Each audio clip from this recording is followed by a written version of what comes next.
Just before sunrise, a lone figure stood at the edge of Fallon Naval Air Station in Nevada, wiping down the gleaming silver body of an old A-7 Corsair II. The chill of the desert morning clung to his sleeves, and his breath curled into the dim light like slow smoke. Every motion was measured, almost ceremonial, as if the act of cleaning the aircraft were a sacred rite only he understood.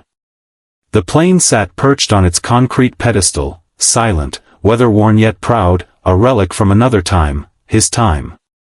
"There he goes again," muttered a young aviation trainee as he jogged past, earbuds in and coffee in hand. Two others slowed beside him, snickering under their breaths. "What's he even doing with that thing?" another whispered. "Who knows? Probably thinks it still flies." Their laughter echoed briefly, then dissolved into the hum of morning drills and revving engines. Elias Camden didn't look up. He ran the cloth gently along the fuselage, his palm pressed flat against the metal as though feeling for a heartbeat. His expression never shifted, eyes fixed on the horizon as the first hints of sunlight caught the edges of the Corsair's wings. To the recruits, he was just a local oddity, an old man obsessed with a decommissioned aircraft. No uniform. No clearance. Just a pair of work boots, denim overalls, and the quiet, persistent presence of someone who returned every morning like clockwork. They didn't know who he was. They didn't ask. But the aircraft remembered. And in time, so would they. Long before he became the quiet figure at Fallon's edge, Elias Camden had flown closer to the stars than most men dared. Born in 1937 in a sleepy town outside St. Louis, he'd learned to read by tracing the names of aircraft in old manuals his father brought home from the plant.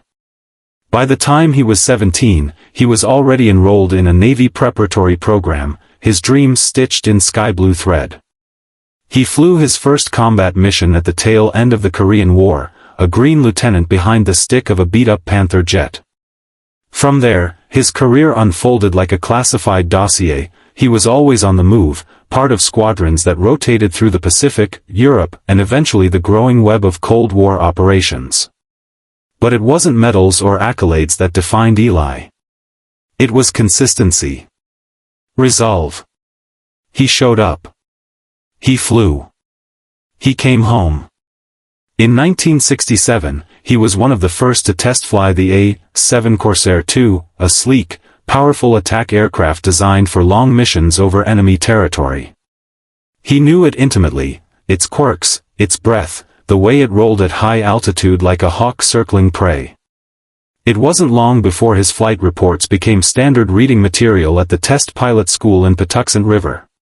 By 1971, he'd logged more flight hours in the A-7 than any other pilot. His call sign, Ghost Wake, was whispered with a kind of reverence in hangars around the Pacific Fleet. But Eli never chased the limelight. When promoted to lieutenant commander, he turned down offers to move into politics or public command. Instead, he asked for more time in the cockpit, and later, to instruct new pilots in the art of steady hands and clear minds. "The sky is honest," he used to tell his trainees. "It doesn't care how many stripes you wear. It just wants to see if you're ready." He married young, a Navy nurse named Claire whom he met during a layover in Guam. Their love was quiet and enduring, like everything else about Eli. They had a son, Marcus, born in 1959, a curious, bold boy who would follow his father's path all the way into the cockpit. For years, the three of them lived in a modest house outside the Fallon base. Even after Eli retired from active flight in 1981, he stayed on as an instructor. He was a part of the base, as permanent as the airstrip and the mountains beyond it. Then came the accident. July 3, 1983. Marcus was 24 and already regarded as one of the most promising pilots in the Western Fleet. It was supposed to be a routine night training run over open desert. But something went wrong. A misread altitude. A malfunctioning altimeter. No mayday. No second chance. The investigation ruled it pilot error, but Eli never questioned it, not out loud. He didn't rage. He didn't accuse. He just stopped flying. A month later, he stepped down from the instructor role. And a few weeks after that, Claire passed quietly in her sleep, her heart unable to bear the hollow space Marcus had left behind. Eli stayed. He moved into a smaller house closer to the base. Kept to himself. Spoke less and less as the years wore on. But each morning, he returned to that A-7 Corsair II, the very one he'd flown during a mission codenamed Ghost Line. After decommissioning, the aircraft had been placed at the main gate as a historical display. Most had forgotten the significance. But Eli hadn't. It was his ritual. Before the sun rose, he'd walk the half-mile in silence, step up to the Corsair, and begin his inspection. He carried a folded cloth in his back pocket, replaced every month. He cleaned the wings, the canopy, the tail. He checked for bird droppings, desert dust, storm damage. Once a year, he even brought his own polish. No one stopped him. For decades, no one cared enough to ask. Neighbors noticed his routine, of course. Some thought it endearing. Others found it odd. Rumors circled, that he had dementia, that he thought the plane still worked, that he believed he was still on active duty. But no one really knew the story. Eli never offered it, and people stopped asking. By the time new recruits began arriving in the early 2020s, Eli had become a myth. He was Corsair Man, old ghost, that one weird guy. Some laughed. Others steered clear. A few newer staff assumed he was a former mechanic. A harmless oddball. Occasionally, a junior officer might mention him to a superior, but the response was always the same: he's been around forever. Leave him be. But to Eli, the ritual was never about nostalgia or stubbornness. It was communion. That plane wasn't just metal and bolts. It was memory. Marcus had trained in it. Claire had once kissed him beside it after a night flight. His brothers in arms had bled for it. Every rivet held a name he could still remember. Every morning, as he wiped its surface clean, he wasn't just cleaning a monument, he was keeping something sacred alive. And though the world moved on, Eli remained. Not frozen in time, but anchored. Steady. A quiet shadow of a storm that once flew high above clouds, now walking alone beneath them, carrying the weight of what once was, and what must not be forgotten. By midsummer, Fallon Naval Air Station buzzed with the restless energy of new recruits. Jets shrieked overhead, boots stomped on the tarmac, and voices carried down every corridor. Change always came in waves, and this one was louder, younger, and faster. Among all this, Eli Camden still showed up, just before dawn, just after first light, polishing the A-7 Corsair II as if it were still preparing for flight. But eyes had begun to follow him. It started small, curious glances, whispered comments.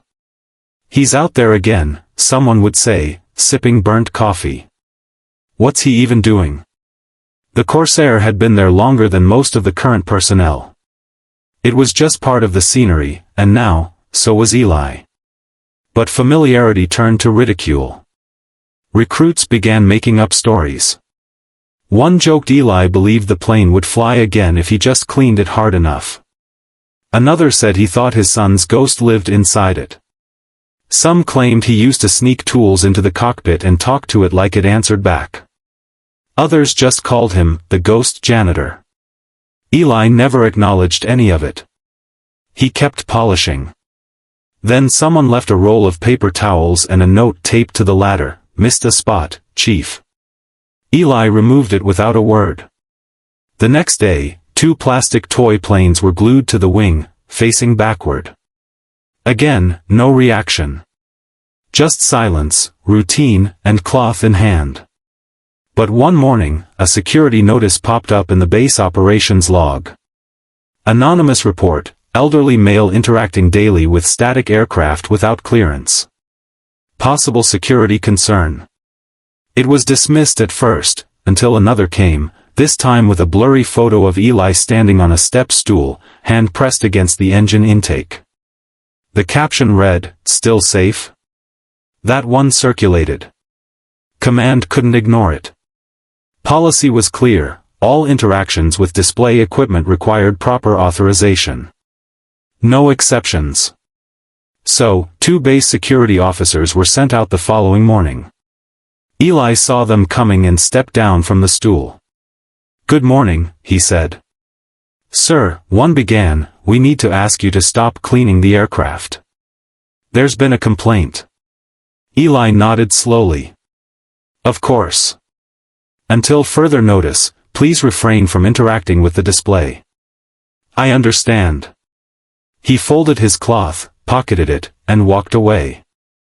No protest. No sadness. Just stillness.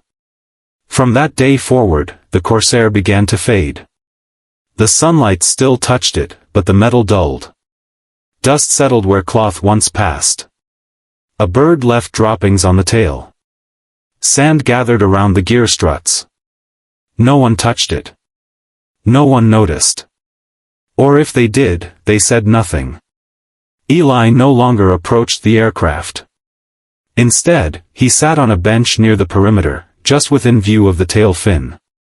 He still arrived before the sun rose, thermos in hand, worn photo of his son folded in his pocket. He watched the light move across the desert floor and leave the plane behind. And then he left too. Most didn't notice he was gone. Some assumed he'd been escorted off base for good. Others guessed he'd finally moved or died quietly at home. His absence made it easier to forget he'd ever been there. But not everyone forgot. Petty Officer Ruiz had passed Eli nearly every morning on her run. She never spoke to him, but she noticed the change. Not just in the plane, but in the quiet. One afternoon, she walked past the Corsair, then circled back. She stood in front of it for a long time, staring. Her reflection in the cockpit was cloudy. The surface wasn't clean anymore. Later that evening, she searched online and found a dusty Navy article archived from the late 80s. It mentioned test pilots for the Corsair too. One line caught her eye: Lieutenant Commander Elias Camden, lead trainer, Ghost Line Operations. She didn't know what that meant, but it didn't feel trivial. The man polishing the aircraft had a name that came up in official print. That couldn't be nothing. She wrote an internal inquiry and sent it to the Office of Historical Operations. The next morning, Lieutenant Commander Rachel Mendez, newly assigned to historical oversight, opened the message. The subject line was vague: question about retired aircraft display. But Mendez had a habit of following threads others ignored. She keyed in the name, Elias Camden. Nothing turned up in the digital personnel system. But she knew better.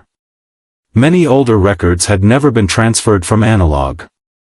She accessed the microfilm archive and ran a secondary search through declassified files. After 2 hours of scrolling through faded lines of code, mission tags, and handwritten annotations, she found it. Ghost Line 11, Pacific Recovery Op Escort Pilot, Lieutenant Commander Elias Camden. Aircraft, 7 Corsair 2. Duration, 11.2 hours. Beneath that, citation for extraordinary coordination under hostile fire. Unpublished. Not widely known. Mendez sat back in her chair. He flew that one, she murmured aloud. That's his plane. She stared at the Corsair's mission number listed in the report. It matched the one on the base display. He hadn't been cleaning any old plane. He'd been tending to his own. And everyone had missed it, until now. Lieutenant Commander Rachel Mendez stood beside the Corsair 2 just after dawn, clipboard in hand. The aircraft looked older than it should have. Dust gathered at the wing roots, a streak of bird droppings defaced the fuselage, and the canopy reflected the sunrise in a dull smear. She traced her fingers along the mission number, 412GN, then glanced down at the file she'd printed the night before. It was the same plane. She'd confirmed it through 3 cross-referenced archival records, all recovered from declassified Ghost Line operational reports. The Corsair on display at Fallon wasn't just any retired airframe. It was the same aircraft flown by Lieutenant Commander Elias Camden during the Pacific Escort mission in 1968, one that had remained classified until 2004 and had never made it into the General Historical Registry. Mendez returned to her office, eyes sharp, mind already drafting a report. She logged the incident under a new code, pending recognition review. She compiled the mission debrief, verified the commendation, and began assembling a personnel profile for Elias Camden. It wasn't easy, his record had massive gaps. One portion had been redacted beyond readability, including the final after-action report on Operation Guardian Wake. She requested clearance through internal channels. 2 hours later, the base commander, Captain Noah Armstrong, knocked on her door. "You flagged something interesting," he said without preamble. Mendez handed him the report. As he read, his brow furrowed deeper and deeper. "Is this accurate?" "It's been confirmed by multiple archival sources. And the aircraft outside matches its original Navy ID." He set the clipboard down. "Why haven't we heard about this before?" Mendez hesitated. "Because he never told anyone. I don't think he ever wanted the attention. He's the one we asked to leave, isn't he?" She nodded. Armstrong sighed and sat down across from her. "The man who flew 11 hours coordinating an active recovery under fire. The same one who refused to abandon 2 wounded pilots in the South China Sea. That's the man security asked to step away from his own plane." Mendez didn't reply. There was nothing to say that wouldn't sound like an excuse. "Find him," Armstrong said. "We need to make this right." That afternoon, Mendez changed into civilian clothes and drove to the southern boundary of the base. A small bench overlooked the dusty flats outside the fence. Eli wasn't there. But his presence lingered, in the worn wood of the bench, in the view of the Corsair's tail rising just above the barrier. She followed the address on his outdated personnel form to a 1-story house near the edge of town. It was modest, with a sagging porch and a windshield made from repurposed keys swaying gently. She knocked. When the door opened, Elias Camden stood there in a plain flannel shirt and worn jeans. He looked smaller than she'd imagined, but his eyes held weight. "Lieutenant Commander Camden?" she asked. "That's me," he said. His voice was calm, slow, unmistakably clear. "I'm Rachel Mendez, Historical Operations. May I come in?" He nodded, stepping aside. Inside, the house smelled of dust and coffee. Old photographs lined the mantel, one of a younger Eli in flight gear, another of a woman smiling in a garden, and a small framed shot of a young man in navy whites. Camden followed her gaze. "My son," he said simply. "Marcus. He trained at Fallon. Died in a crash during a storm off the coast." "I'm sorry," Mendez said softly. Eli nodded once, as though accepting something long since settled. She explained what she'd found, the mission records, the aircraft number, the citations. When she finished, he didn't react immediately. He stared out the window toward the horizon, where the morning light had once glinted off the Corsair's wings. "I wasn't hiding," he finally said. "Just didn't see the point in telling stories no one asked for." "You flew the Corsair during Ghost Line and Guardian Wake," Mendez said. "That alone." "I flew with others," he interrupted gently. "Some came back. Some didn't. That plane," he paused, swallowing, "was the last thing I landed before we lost Marcus. I kept coming back to remember. To honor it. Not for glory." "We understand that now," Mendez said. "And we'd like to do something. A formal recognition. A rededication of the aircraft." Eli turned to her. "Will it bring them back?" "No," she said quietly. But maybe it helps the ones who are still here understand. He studied her for a long moment, then gave a slow nod. All right. That night, Mendez returned to base and filed the necessary requests. Armstrong personally called Naval Public Affairs and requested authorization to rededicate the Corsair II as a historical landmark honoring Lieutenant Commander Camden's service. He pushed through clearance for new signage, personnel support, and ceremony coordination. The news moved fast through the base. By the end of the week, the rumors had stopped.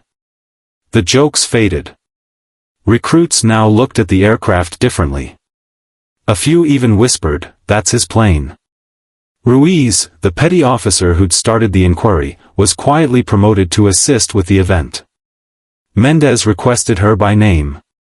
In the days leading up to the ceremony, Eli returned, not to clean, but to sit across from the aircraft at sunrise. People left him alone now. A few saluted. Most simply nodded in respect. The silence around him had changed. It was no longer the silence of dismissal. It was the silence of reverence. The ceremony was scheduled for 0800 hours on a Thursday morning in September. Word had spread beyond Fallon. Retired Navy personnel drove in from Reno, Las Vegas, and as far as San Diego. Local press arrived with cameras and notebooks, though Armstrong had insisted on keeping it dignified. This wasn't a publicity stunt. It was an overdue acknowledgement. Eli arrived early, wearing his old dress blues. They still fit, though the shoulders seemed broader now, the fabric looser around his frame. He'd polished the ribbons himself, each one a memory he'd carried in silence for decades. The silver star caught the morning light, earned during Guardian Wake, when he'd coordinated the rescue of a downed F-4 crew under enemy fire. Few people knew the story. Fewer still understood what it had cost. A small crowd gathered around the Corsair. Someone had cleaned it overnight, the metal gleamed, the canopy sparkled, and fresh paint highlighted the mission numbers along the fuselage. A new bronze plaque had been mounted on a stone base beside the aircraft. Eli read it quietly. A-7 Corsair II, Ghost Wake. Dedicated to Lieutenant Commander Elias Camden, USN. And all who served in the skies above. Pacific Operations, 1967 to 1981. Captain Armstrong stepped to a small podium. Ladies and gentlemen, we gather today not just to honor an aircraft, but to recognize the man who flew it with distinction and courage. Lieutenant Commander Elias Camden served this nation for over 2 decades, logging more combat hours in the A-7 than any pilot in the Pacific Fleet. The crowd was quiet, respectful. Some of the younger recruits stood at attention, finally understanding who the old man had been all along. Eli noticed Petty Officer Ruiz near the back, her expression serious. She caught his eye and nodded once, a gesture of respect between service members. Armstrong continued, reading from Camden's commendations. The Silver Star. The Distinguished Flying Cross. Multiple air medals. Mission after mission where Eli had flown into danger and brought others home safely. With each citation, the weight of the man's service became clearer. But perhaps most importantly, Armstrong said, Lieutenant Commander Camden represents something we must never forget, that honor doesn't require recognition. For 40 years, this man tended to this aircraft not for praise, but out of devotion to his brothers in arms and to the memory of those who didn't return. When Armstrong finished, he called Eli forward. The old pilot walked slowly to the podium, his steps measured but steady. He looked out at the assembled crowd, young faces, old faces, some familiar, others new. He'd prepared nothing to say. Words had never been his strength. This plane, he began, his voice carrying despite its quietness, flew a lot of missions. Saw a lot of things. Brought a lot of people home. He paused, looking at the Corsair. But it was never just my plane. It belonged to everyone who trusted their lives to it. The crew chiefs who kept it running. The pilots who flew it after me. The families who waited for it to come back. He touched the bronze plaque, running his fingers over the engraved letters. My son Marcus trained in planes like this one. My wife Claire worried about them every day. When I came out here each morning, I wasn't just cleaning metal. I was keeping their memory alive. All of them. Eli stepped back from the podium, then turned to face the aircraft. He saluted, a crisp, military salute that spoke of decades of service and honor. The crowd followed, hands rising to foreheads, a moment of silence stretching across the desert morning. After the ceremony ended and the crowds dispersed, Eli remained. He walked around the Corsair one more time, noting the fresh paint, the polished metal, the respectful way it had been restored. Someone had even cleaned the cockpit glass until it was crystal clear. Lieutenant Commander Mendez approached. "Will you still come out in the mornings?" she asked. Eli considered the question. "Maybe," he said. "But not to clean. Just to remember." She handed him a set of keys. "The display case. In case you ever want to sit inside and remember properly." He accepted the keys without a word, understanding their weight. Trust. Recognition. The acknowledgement that this was, and always had been, his domain. As the sun climbed higher, Eli walked back toward his truck. Behind him, the Corsair stood proud and clean, ready to tell its story to a new generation. The morning ritual would continue, but it would be different now. No longer hidden. No longer dismissed. The aircraft would remember. And now, finally, so would everyone else. 2 weeks later, aviation cadets approached the Corsair during their morning run. Instead of joking, they stopped. One read the plaque aloud. Another pointed out the mission numbers with respect. Eli watched from his bench as understanding passed between them. The stories were being told. His work complete. 3 months after the ceremony, autumn settled over Fallon like a quiet promise. The desert air carried a different quality now, crisp, clean, touched with clarity that made distant mountains seem close enough to touch. Eli still came to the base most mornings, but his routine had evolved. Instead of arriving before dawn with cleaning supplies, he appeared around sunrise with coffee and sometimes a folded newspaper. The Corsair gleamed under its new maintenance schedule. Base personnel had taken ownership of its care, rotating duty among volunteers who understood its significance. Fresh flowers appeared regularly at the memorial plaque, roses from the commissary, wildflowers from the desert floor. The aircraft had become more than a display, it was a focal point for remembrance. Eli watched these changes with quiet satisfaction. On Tuesday mornings, he often encountered visiting veterans, retired pilots who made pilgrimages to see the ghost wake. Word had spread through military networks, the story of the forgotten hero and his faithful vigil had touched something deep in the aviation community. They came from across the country, gray-haired men and women who understood the weight of memory. One particular morning, a man approached Eli's bench. He was perhaps 60, wearing a navy ball cap and walking with the careful gait of someone whose back had been compressed by too many high-G maneuvers. "You're Camden," he said. It wasn't a question. Eli nodded. "And you?" "Roy Hutchins. I flew a Sevens out of Lemoore in the 70s. Heard about Guardian Wake." He paused. "My squadron read your after-action reports. Used them for training scenarios." They sat in comfortable silence, two old pilots sharing the morning air. Finally, Hutchins spoke again. "I lost my wingman over the Gulf. Mike Sorensen. Kid from Iowa who could make an A-7 dance like a fighter." His voice carried grief worn smooth by decades but never diminished. "I keep thinking I should visit his grave more often. But after seeing this..." He gestured toward the memorial. "Maybe it's not about where you go. Maybe it's about showing up." Eli understood. The conversation drifted to technical details, the A-7's hydraulic system, crosswind handling, bombing accuracy modifications. Shop talk between professionals. By the time Hutchins left, they'd exchanged contact information.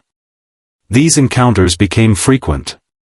Veterans arrived not just to see the aircraft, but to meet the man who'd kept its memory alive. Some brought stories. Others brought questions about missions they'd heard referenced but never understood. A few came simply to sit quietly, drawing strength from Eli's steady presence. Lieutenant Commander Mendez documented these interactions, noting how the memorial had become an unofficial gathering place for the naval aviation community. Captain Armstrong approved her recommendation to formalize visiting hours and establish an interpretive program. But perhaps the most significant change was among current Fallon personnel. Eli's 40-year vigil had fundamentally altered how the younger generation viewed their service. Recruits who might have dismissed military history began asking questions about operations they were training for. The Corsair became a teaching tool, its presence a reminder that their preparation had real-world consequences. One afternoon, as winter approached, Eli noticed a young airman standing alone beside the Corsair, reading the memorial plaque with unusual intensity.